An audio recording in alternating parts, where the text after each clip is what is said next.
Rain lashed against the windows as Sarah rushed into her apartment building. Her shift at the diner had run late again. She was soaked, exhausted, and desperate for a hot shower. The elevator groaned as it carried her upward, the dim lights flickering. Sarah leaned against the cool glass, her eyes drifting shut. The sudden jolt and grinding halt startled her awake. She glanced at the floor indicator, confused. 13. Her floor had never been listed before. The building didn't even have a 13th floor. Before she could process this, the doors creaked open. A wave of cold air washed over Sarah, carrying the scent of mildew and decay. The hallway was shrouded in an unnatural darkness, lit only by a single flickering bulb at the far end. Unease prickled at the back of her neck. This wasn't right. She briefly considered going back into the elevator, but something, perhaps morbid curiosity, compelled her forward. As she stepped out, the elevator doors slammed shut behind her with a resounding clang, plunging her deeper into the unsettling silence. Each step echoed in the oppressive quiet. The air grew colder, heavier, as if a weight were pressing down on her chest. Faint whispers seemed to emanate from the walls themselves, too low to discern, but thick with malice.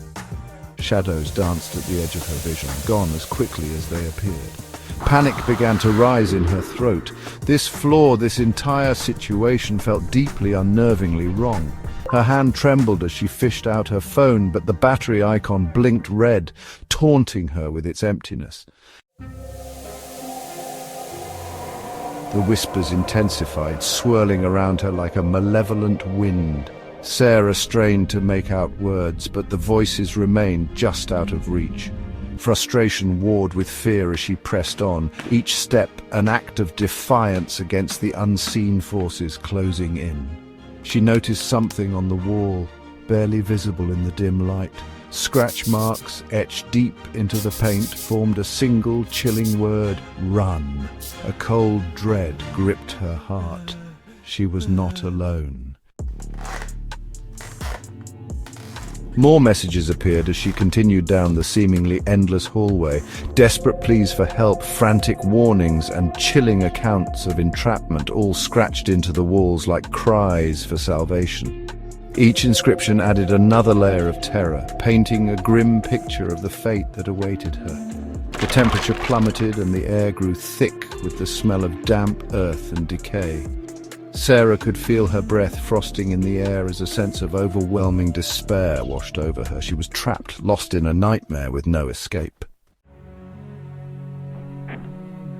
Section 6. A glimmer in the darkness. Just as she felt her resolve crumble, a faint light flickered in the distance. Hope surged through her, weak but persistent.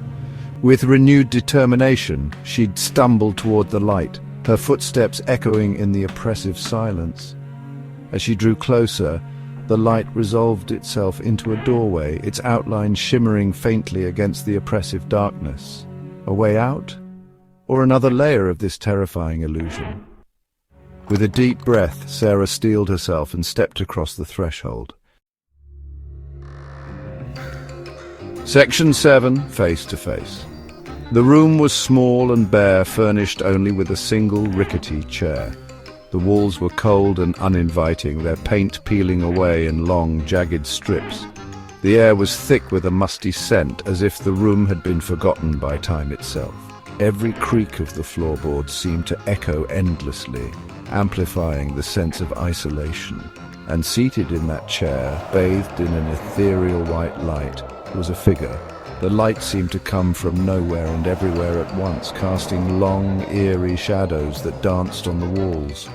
The figure sat motionless, an enigma wrapped in darkness, its presence both compelling and terrifying.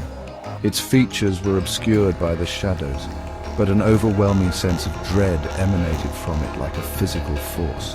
The darkness seemed to cling to it, as if the shadows themselves were alive, whispering secrets of forgotten horrors. The air grew colder and the silence was deafening, broken only by the faint sound of Sarah's own heartbeat. The figure slowly raised its head, and Sarah felt her blood run cold. Every movement was deliberate, almost mechanical, as if it were a puppet controlled by unseen strings.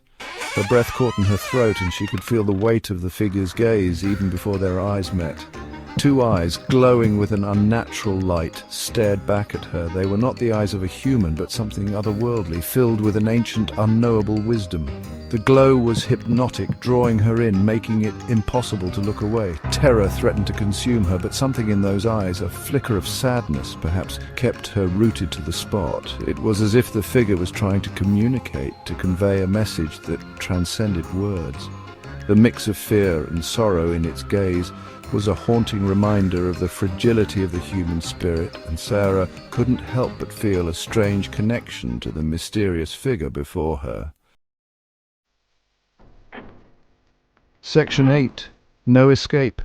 You should not be here. A voice echoed through the room, raspy and filled with an ancient sorrow. The air was thick with an oppressive energy, making it hard to breathe. Shadows seemed to move on their own, whispering secrets of the past. This place, it feeds on fear, on despair. Every corner of the room seemed to pulse with a malevolent life, as if the walls themselves were watching, waiting. The very essence of the building was drenched in history of pain and suffering. The figure gestured weakly toward the door. Its movements were slow, almost as if it was weighed down by the countless sorrows it had witnessed. The door, barely visible in the dim light, seemed to beckon with a promise of escape, yet also a warning of the unknown. Go! Leave this place before it consumes you as it has so many others. The figure's eyes, filled with a deep sorrow, seemed to plead with her. It was a warning born from experience, from a fate it had suffered and wished to spare her from. Sarah wanted to heed the warning, to flee back into the darkness of the hallway and never look back. Her heart raced, pounding in her chest like a drum. Every instinct screamed at her to run, to escape the clutches of this haunted place. But a strange compulsion held her captive. It was as if an invisible force was pulling her deeper into the room, urging her to uncover its secrets. She felt torn between the urge to flee and the need to understand the mysteries that lay hidden within these walls. This entity, this prisoner of the 13th floor, held the key to her escape. She could feel it. The key was not just a physical object, but a symbol of hope, of freedom from the darkness that threatened to consume her. She knew that to leave, she had to confront this entity, to understand its story and the power it held. Section 9. The Final Revelation. How? She whispered, her voice trembling. The air around her felt thick, almost suffocating, as if the very atmosphere was conspiring to keep her trapped. Her eyes darted around, searching for any sign of escape, but the darkness seemed to close in tighter with every passing second. How do I escape? The figure let out a low chuckle devoid of humor. It was a sound that sent chills down her spine, a cruel reminder of her helplessness. The figure's eyes, barely visible in the shadows, seemed to pierce through her, seeing every fear, every doubt she harbored. "You are already free," it said, its voice fading to a whisper. The words hung in the air, echoing in her mind. Free? The concept seemed foreign, almost laughable in her current predicament. Yet there was something in the figure's tone, a hint of truth that she couldn't ignore. You need only wake up. And with a final flicker, the light, the figure, the room itself dissolved around her.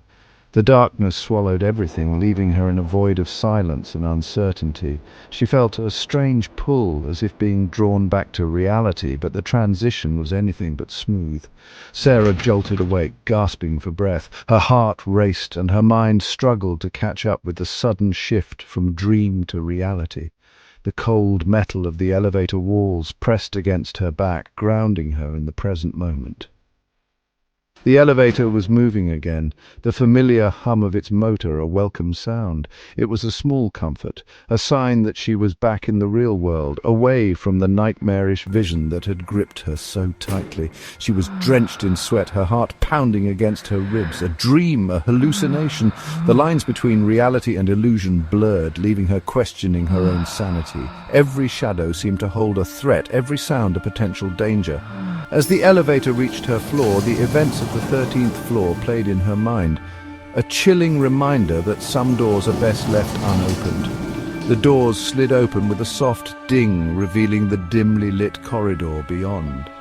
She stepped out, her legs shaky, her mind still reeling from the experience. The memory of the figure's words lingered, a haunting echo that would stay with her long after she left the elevator behind.